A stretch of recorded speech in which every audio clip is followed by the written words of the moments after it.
اوكي، نبدأ منين؟ انا سبت مايكروسوفت. في اكستنشن عندي على المتصفح اسمه موتيفيشن، بيوريك عمرك بيجري قدامك بالثانية كل مرة بتفتح فيها تاب جديدة. المفروض ده يخليك تحس بوزن مرور الوقت وتذكر الموت، زي ما الرواقية بيقولوا كده مومنتو موري. المفروض لما تبص على عمرك بيجري تصحصح لو انت بتضيع وقتك وتقوم تعمل اللي وراك. في الاول فعلا لما نزلت الاكستنشن انا كنت بحس بالشعور ده، بس لفترة طويلة الموضوع اختلف. عارف الشعور لما تحس انك مش بتعمل اللي عليك، انك ماشي في طريق غلط؟ ده اللي انا كنت حاسه الفترة اللي فاتت. خليني احكي لكم القصة.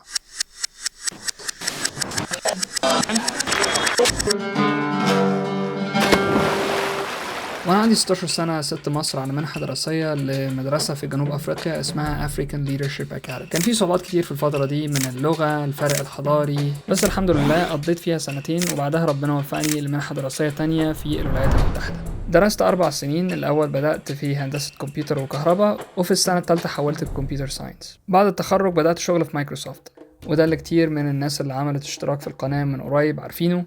It's officially the second day of being a Microsoft employee. I'm wearing my shirt to make me feel as if I started working, but I'm still in my dorm room. I'm not sure if I can actually show you that, but there's like an internal tool where I found Satya and I wrote Dear Satya.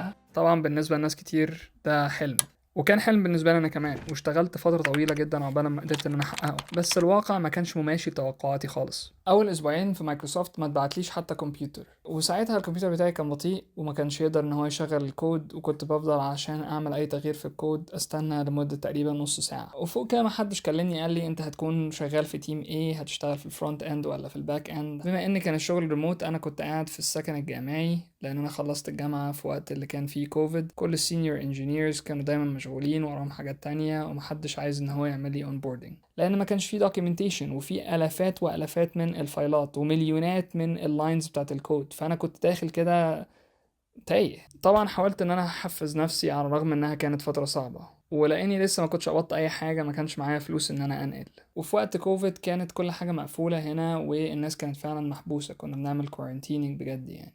مع الوقت الموضوع بدأ ان هو يأثر فيا نفسيا. كنت بحاول انا ما استسلمش للافكار السلبيه، ولكن احيانا كان الموضوع بيبقى صعب جدا. المهم في يوم من الايام كده تقريبا بعد شهر، المانجر بتاعي قال لي ان انا المفروض انقل من المكان اللي انا كنت فيه لسياتل، المكان اللي انا هشتغل فيه، علشان المفروض ان الاوفيس هتتفتح. بس مايكروسوفت ما فتحتش الاوفيس زي ما قالوا، لان هم طبعا ما كانوش مقدرين حجم كوفيد، والدنيا طولت معاهم جدا فوق ما هما كانوا متوقعين. المهم انا لميت عزالي ونقلت، عشت مع زميل ليا، وده كان كويس شويه، فرق معايا نفسيا، لان انا كنت عايش لوحدي في الفتره اللي فاتت دي بقالي كتير. ورغم ان الشغل كان فيه شويه مشاكل، بدات في شويه عادات ايجابيه، التامل، التمرين، والجو كان لسه فيه شمس، فكانت فتره مش وحشه في حياتي. بعد 3 شهور قررت ان انا اعزل من المكان اللي انا كنت فيه مع صاحبي ده، وان انا اروح لشقتي انا الشخصيه، لاني كان نفسي بقى اعلق صور، اصلي براحتي. انا كان في وجهه نظري ان انا لما يبقى عندي المساحه بتاعتي هقدر اعمل فيها كل اللي انا عايزه، هبقى بقى برودكتيف اكتر، وعندي انتاجيه اعلى، واقدر ان انا اصور فيديوهات اكتر. وهنا بقى الدنيا بدات انها تبوظ مني شويه. الصراحه انا ما كنتش مقدر كميه العزله اللي انا كنت هكون فيها، وكميه الصعوبه النفسيه في ان انت تعيش لوحدك خالص في وقت كوفيد في مدينه انت ما تعرفش فيها اي حد. كان الصراحه موضوع صعب جدا. كنت مثلا لما عايش مع زميلي ده كنا بنطبخ وناكل سوا، ولكن لما انا كنت عايش لوحدي كنت بطبخ لوحدي، باكل لوحدي، بعمل كل حاجه لوحدي. في فتره كنت بطلع فيها لايف على القناه، لان فعلا ما كانش في اي حد ان انا اتكلم معاه. بشكر الناس اللي كانت بتحضر اللايفات دي، لان كانت فعلا بتديني معنى او هدف في وقت انا كنت حاسس فيه ان مفيش اي حاجه انا عايز اعيش علشانها. الموضوع ما كانش سهل عليا. في الوقت ده انا بدات استخدم التليفون بتاعي اكتر بكتير، بدأت ألاقي نفسي إن أنا بضيع وقت أكتر، لأن أنا بحاول أن أتهرب من الواقع. وتيقنت إن أكيد المشكلة دي مش مشكلة أنا بمر بيها لوحدي، ده في ناس كتير جدا بيمروا بيها. حسيت قد إيه السوشيال ميديا ممكن تكون مدمرة جدا، وقلت طيب ممكن يكون في حل أحسن بكتير إن إحنا نوصل البشر ببعضيهم من السوشيال ميديا. The algorithms for social media are very clever. The algorithms that they've incorporated function on the most powerful way to keep people doing a behavior, or an animal for that matter, random intermittent reward that you don't know when you're going to hit the jackpot. It's just like gambling. If we were to look at ourselves through the lens of an experiment, like we would an animal experiment, we think that animal is sick. If you saw an animal digging in the corner, looking for a bone, the dog is looking, you'd think that's really sad. That's us. لو قدرنا ان احنا نوصل البشر بجد باستخدام التكنولوجيا، ممكن ان احنا نقضي على مشكلة الوحدة اللي بنمر بيها في المجتمع بتاعنا. كنت خلاص اوشكت ان انا اتم السنة مع مايكروسوفت، فقررت ان انا هسيب الشركة بعد ما اتم السنة على طول، وابدا ان انا اشتغل على الفكرة اللي كانت عندي دي. وبالفعل حاولت ان انا اقدم استقالتي، ولكن بسبب مشاكل قانونية وحاجات في ورق الهجرة ما قدرتش ان انا اسيب الشغل. باختصار انا كنت على فيزا عمل اللي هي H1B، وفيزا العمل دي بتسمح لك ان انت تقعد من غير عمل لمدة 60 يوم فقط. فلو انا كنت سبت الشغل كان هيبقى عندي 60 يوم بس، واضطر ان انا امشي.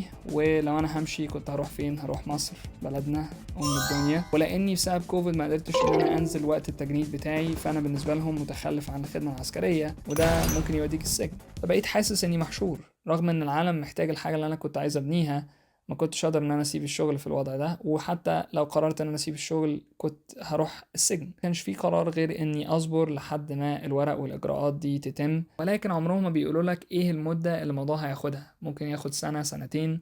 فبالنسبة لي الموضوع اخد تقريبا سنتين. المهم اخيرا الموضوع اتحل.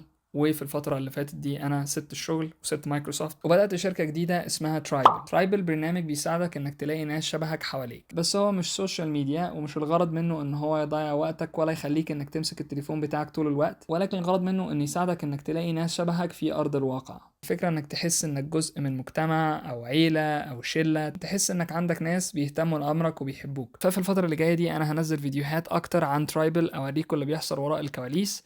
لسه من وقت للتاني هنزل فيديوهات ملهاش دعوة بترايبل، بس حاليا هتكون دي من أكبر الحاجات اللي أنا بتكلم فيها على القناة. فلو أنتوا عايزين تشوفوا القصة من وراء الكواليس وعايزين تكونوا جزء منها وهي بتتبني، أنا أرشح إن أنتوا تعملوا اشتراك للقناة، علشان أنا هنزل الموضوع على شكل حلقات.